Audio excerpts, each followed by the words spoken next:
Hello students. पिछले video में हम लोग कॉन्वेक्स लेंस और कॉन्केव लेंस से रिफ्रैक्शन कैसे होता है देख चुके थे। अब हम लोग बात करेंगे इमेज फॉर्मेशन के बारे में। पहले हम लोग बात करेंगे कॉन्वेक्स लेंस के बारे में, ज़्यादा इंपॉर्टेंट यही है कॉन्वेक्स लेंस।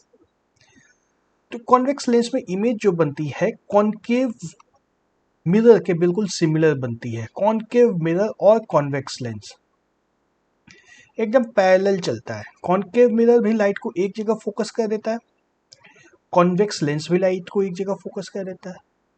तो रे डायग्राम सिमिलर टाइप का चलता है। डिफरेंस यही रहता है कि कॉन्वेक्स मिरर कॉन्केव मिरर जो है रिफ्लेक्ट करता है और लेंस रिफ्रैक्ट करता है। चलो तो पहले हम लोग देखते हैं लेंस इमेज कहाँ कहाँ कैसे कैसे बनती है। तो इस टेबल में हमें दिया है position of object, position of image, relative size of the image, nature of the image. यदि ऑब्जेक्ट इन्फिनिटी पे हो तो इमेज कहाँ बनती है? फोकस पे। हमें पता है ये इन्फिनिटी से आने वाली लाइट रे को फोकस पे कन्वर्ज कर दिया जाता है लेंस के द्वारा। तो इन्फिनिटी पे जो इमेज है उसका इमेज, इन्फिनिटी पे जो ऑब्जेक्ट है उसका इमेज फोकस पे बनता है। F2 कहने का कारण क्या है? हमें पता है दो फोकस होते हैं, दो फोकस होते हैं। ऑब्जेक्ट जिस तरफ है उस तरफ जो फोकस होता है उसको F1 बोलते हैं और दूसरी तरफ जो फोकस होता है उसको F2 बोलते हैं। धीरे धीरे सब क्लियर हो जाएगा। अभी मैं डायग्राम दिखाता हूँ, एक नज़र सिर्फ देख लेते हैं इसको। जब इन्फिनिटी की इमेज फोकस पे बन जाती है तो साइज क्या हो जाएगा? डिमिनिश, छोटा हो ही जाएगा। और रियल और इन्वर्टेड इमेज बनेगा। इन्वर्ट तो हो जाता है और रियल मतलब इसको स्क्रीन पे बनाया जा सकता है। वहीं ऑब्जेक्ट यदि बियॉन्ड F2 हो, देखो अब जैसे जैसे इन्फिनिटी से ऑब्जेक्ट नज़दीक आता जाएगा फोकस की तरफ, है ना। इन्फिनिटी के बाद कहाँ आया? बियॉन्ड 2F1, फिर एट 2F1 आया, फिर बिटवीन F1 एंड 2F1 आया और फिर एट F1 आया।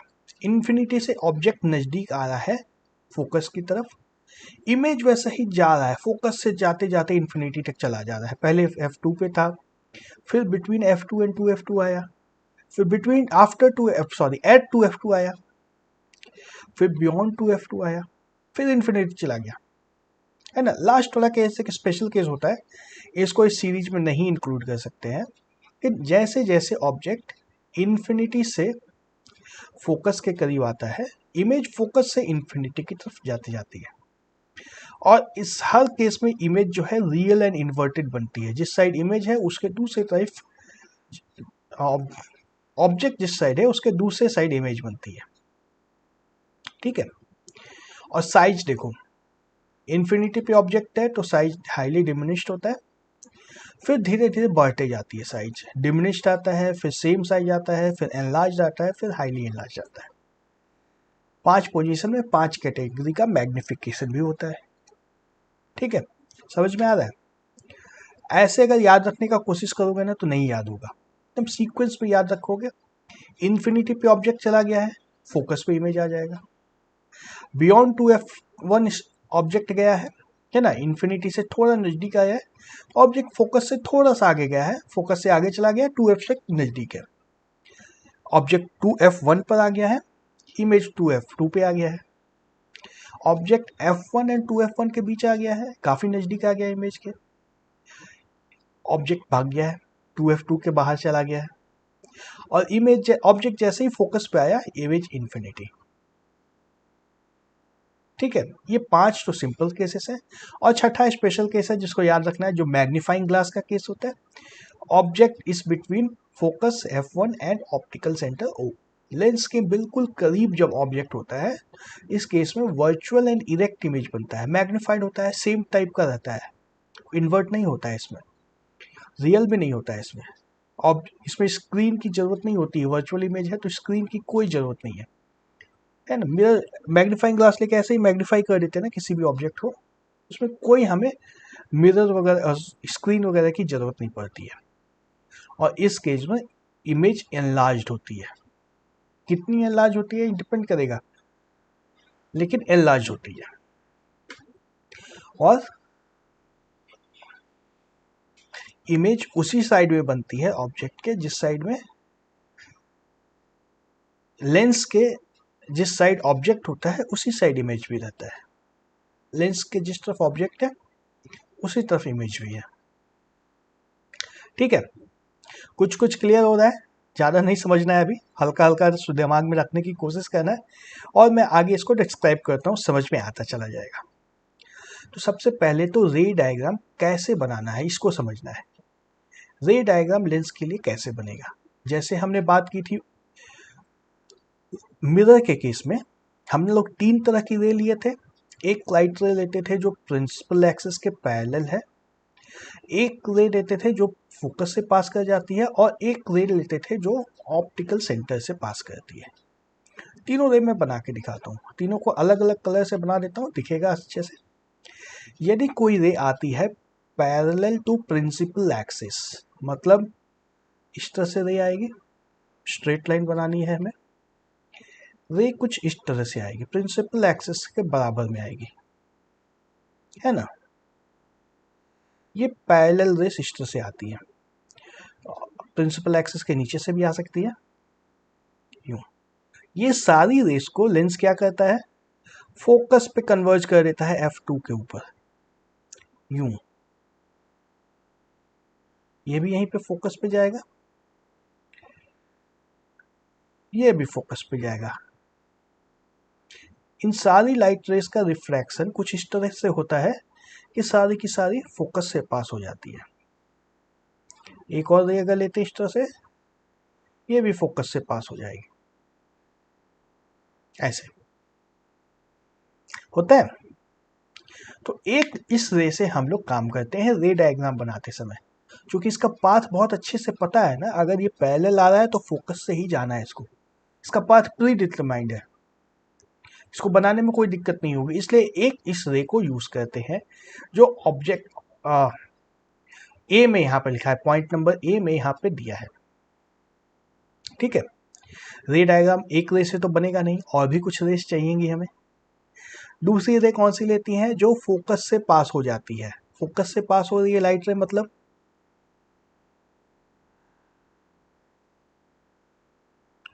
कुछ इस तरह से आएगी, ये फोकस से चली गई लाइट,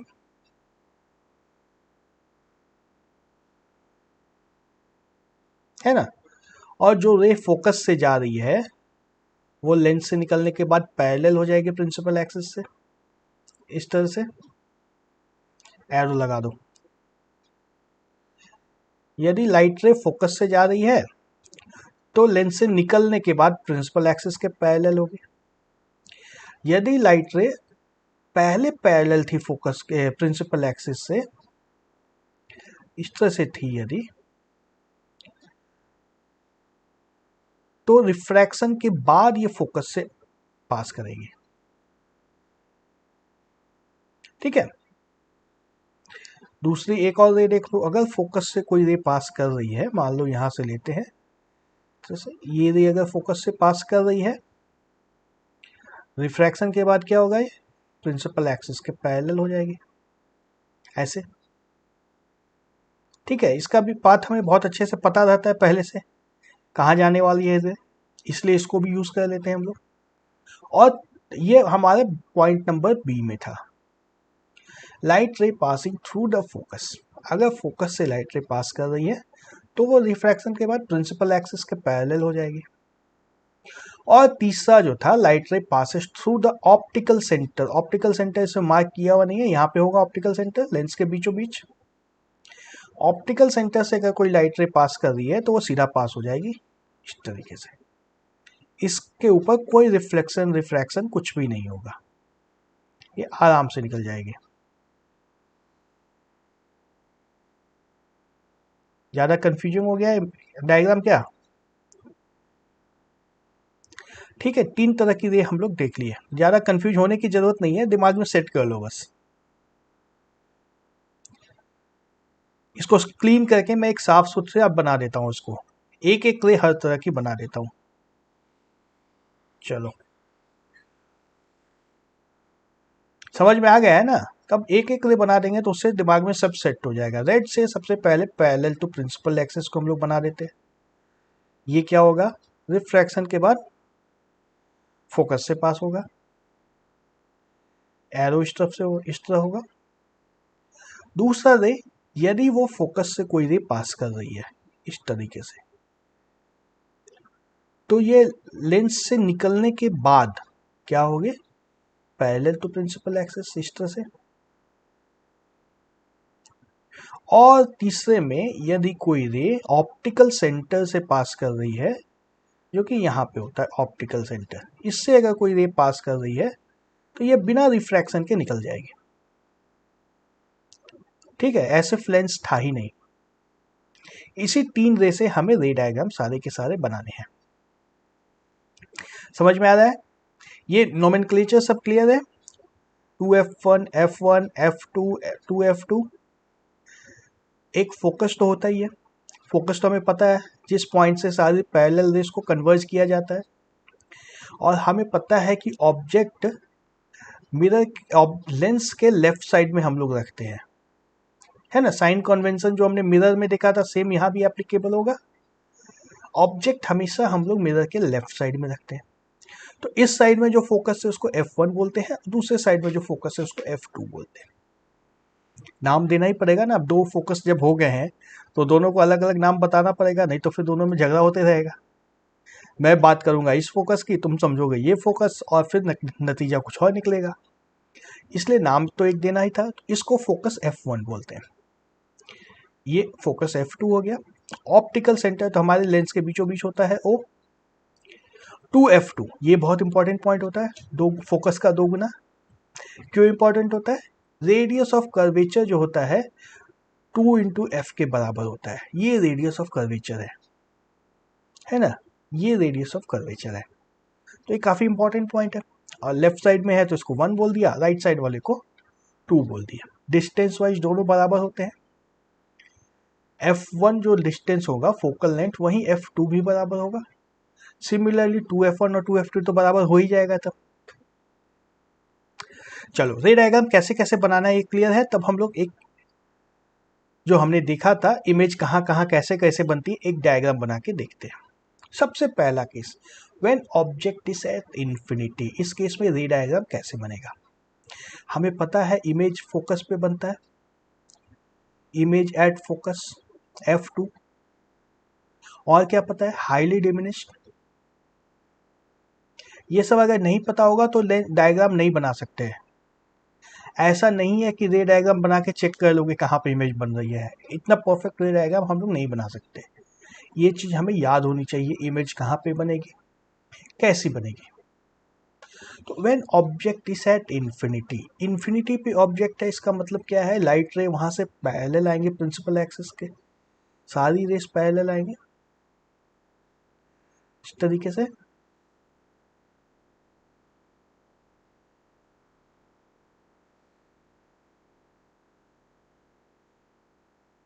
है ना, टेढ़ी क्यों हो गई भाई, पैरेलल चाहिए हमें। ये रेस पैरेलल आएंगे प्रिंसिपल एक्सिस से। ऑब्जेक्ट इन्फिनिटी पे है तो ऑब्जेक्ट बनाने की जरूरत नहीं है, फिर भी अगर चाहो तो मैं एक मार्क कर देता हूं, यहाँ पे मान लो ऑब्जेक्ट है।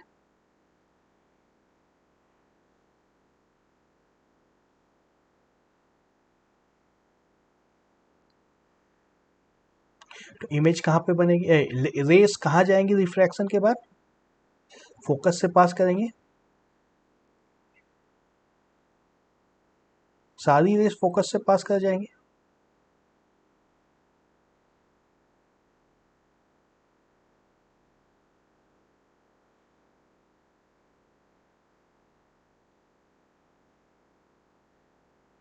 क्यों, रे है तो इसमें एरो भी लगा देना एक।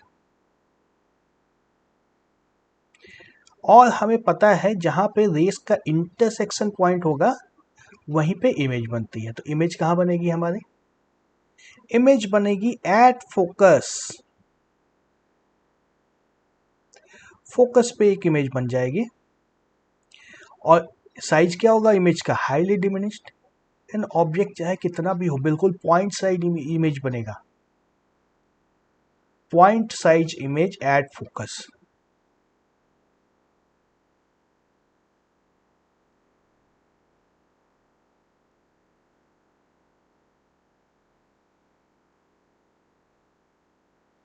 फोकस पे बहुत ही छोटा सा एक इमेज बन जाएगा।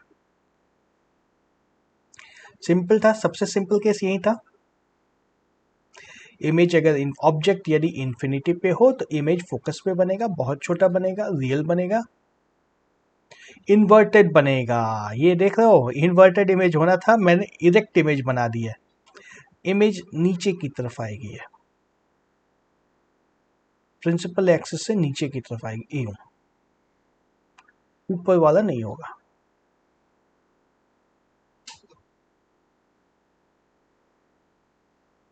समझ में आया ये केस? नेक्स्ट केस पे आ जाए। Case 2, when the object is beyond 2f1। Object यहां पे है, 2f1 के बाद है कहीं पे, यहां कहीं पे है। इस केस में इमेज कहां बनता है? इमेज कहां बनता है, याद आ रहा है कुछ?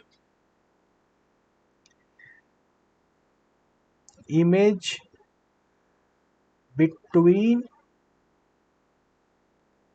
f2 and 2f2, highly diminished.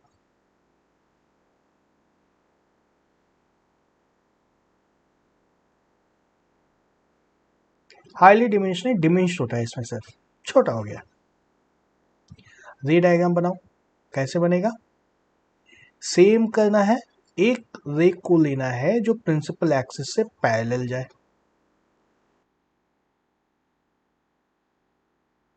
इस तरीके से पैरेलल, रिफ्रैक्शन के बाद इस रे का क्या होगा, फोकस से पास कर जाएगी। इस तरीके से एरो लगा दो।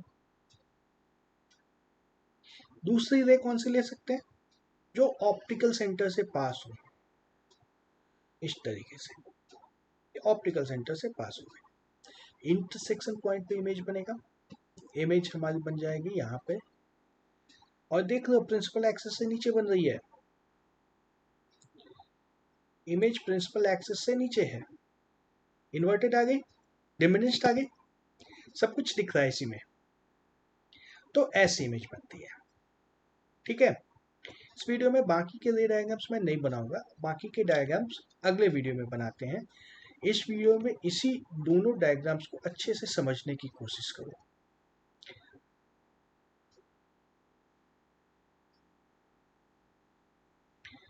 एक रे पैरेलल लेना है प्रिंसिपल एक्सिस से, जो कि रिफ्रैक्शन के बाद फोकस से पास कर जाएगी, हर बार इस रे को लेना है। पिछले डायग्राम में भी इस रे को हमने लिया था, प्रिंसिपल एक्सिस से पैरेलल रे को लिया था, जो रिफ्रैक्शन के बाद फोकस से पास कर रही थी। और इस पिछले वीडियो में पहले केस में सारी रेस प्रिंसिपल एक्सिस से पैरेलल लेते थे हम लोग, लेकिन दूसरे वीडियो में एक रे प्रिंसिपल एक्सिस से पैरेलल है, दूसरी ऑप्टिकल सेंटर से पास कर रही है। ठीक है, बाकी 4 केस और बचे हैं, उसके रे डायग्राम्स हम लोग अगले वीडियो में देखेंगे। Okay, bye bye.